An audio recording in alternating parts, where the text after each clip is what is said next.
Simulation Football League presents The Kramer Show. Your non-stop SFL action begins now.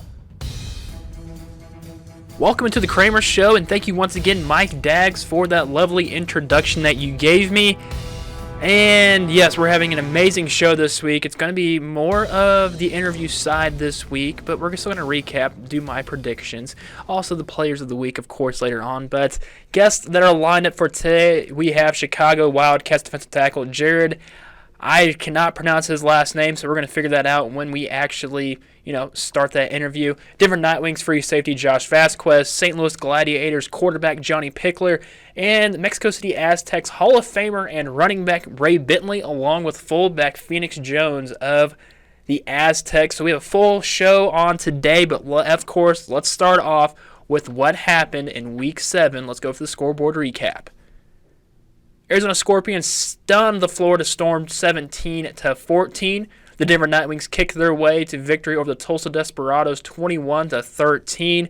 Charleston Predators locked down Houston 31-6. The Carolina Skyhawks get back into the win column, beating the London Knights 20-12. The St. Louis Gladiators beat the Chicago Wildcats in overtime 36-20. The Atlanta Swarm defeated the Seattle Tyrants on the road 31-27. The Queen City Corsairs made Mexico City Aztecs walk the plank with the final score of 29-19. Sioux Falls Sparrows were victorious against New Orleans Pharaohs 38-21. The Las Vegas Fury snapped Vancouver Legion's 6-game winning streak with a final of 38-16. And lastly, the Jacksonville Kings made prey to Baltimore Vultures with a final score of 41-35. Great action of simulation football this past week. Honestly, some of the games I did not expect actually happening, like, say, the Kings beating the Vultures, or even Las Vegas actually snapping the winning streak of Vancouver. Vancouver was on pace to have an absolute amazing season. They're still on pace to have one of those. But having finally their first loss in the league, Las Vegas, you can pat yourself on the back. You've beaten this season so far, the past two champions, the season 12 and 13 champions this year, and you've also beaten the only undefeated team in the SFL to, of course, snap their winning streak. So, Las Vegas, good for you. For Vancouver, though, it's almost in speculation as if this team is beatable. We, as of simulation football teams and as myself as a Denver Nightwing general manager, we see you as being beatable. At the beginning, we didn't. We saw that, okay, Vancouver's on that pace of winning every single game, but you gotta look at their schedule. Their schedule probably wasn't the toughest, and it wasn't the toughest in the league, but they still managed to win the games. It's all you have to do in the SFL is win games, and that's what Vancouver did, but that's what they couldn't do against Las Vegas.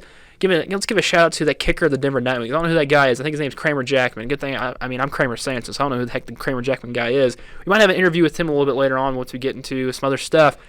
But 7 for 7 on field goals, I think that might be an SFL record. It might be, sorry, I'm giving a little bit of love to myself, but that's impressive. 7 for 7 in field goals, plus he was the only person that's made points for Denver. It's not looking good for Denver. Their offense is, oh yeah. But that was your Week 7 scoreboard recap, and let's go on to Players of the Week. The Offensive Player of the Week goes to the Seattle Tyrants running back Zach Sandlin, who had 32 carries for 299 yards and 2 touchdowns. Zach Sandlin, you are a beast. You are a tank. You've been a tank your entire career since joining the SFL. You're able to score at any point. You're able to run over anybody at any point as well. This is a bad man in the SFL. If you go running backs, in the past 3 years, he's arguably in the top 5 of all the running backs. So he has a bright future with them, even with the future he's already had or the present he's already had. He's amazing. Still sucks you were only a 1 yard shy of getting that 300 mark, but very impressive. I wish Seattle would have won their game so could have had more credibility to being the player of the week. But hey, regardless, he was the player of the week for the offensive side. Now let's go on to special teams player of the week. And that's Denver Nightwings kicker Kramer Jackman. It was 7 for 7 on field goals, 100% on accuracy. Of course, he cannot miss. And he had a 48-yarder, which is not his career longest. His career longest is 53 yards.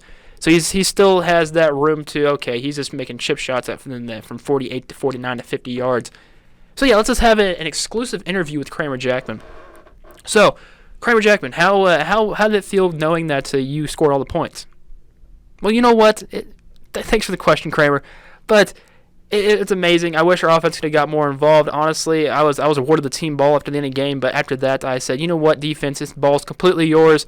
I only was there because you were there. I was there to make the field goals. Boom, I did it. Went 7 for 7. I wish I had a 50-yarder, but I mean, our offense was at least good enough to get it past where I guess my career long at 53 is. So I'm just glad and thankful that my team was able to get that win, even though it was I believe it was 21-13. I don't know. We got the win. That's all that matters. And yes, I scored all the points. Pat myself on the back. I'm doing that right now. So boom, bada boom. There you go. That was a great interview there with Kramer Jackman, the Denver Nightwings kicker. Sorry, the SFL gets a little bit crazy at times and weird. But that was your Kramer Jackman is your special teams player of the week. Now, defensive player of the week goes to the Arizona Scorpions, Mana Kanaka, with 4 tackles, 1 pass deflection, and 3 interceptions. Another one that I wish that would have had some credibility. I believe they did win. If I would go back to my, he's one of the main reasons why he was able to get defensive player of the week, because the fact that he was up against the Florida Storm, who is now 2-5, but he was the main reason why he picked off the passes for Ron Cochran. I believe now I understand why he was there, but Cochran hasn't had a very good season. I would have liked to see another Nightwing in on this, such as Josh Vasquez, who had 3 interceptions as well, against a very good Deacon Nickens. So I'm not comparing Nickens to Ron Cochran, but yeah, I'm glad, though, that Kanaka did get Defensive Player of the Week. Deserving, yes. So yeah, that was your Players of the Week. So now is the point of the show that we're going to take a quick break. We're going to come back on the other side with Johnny Pickler.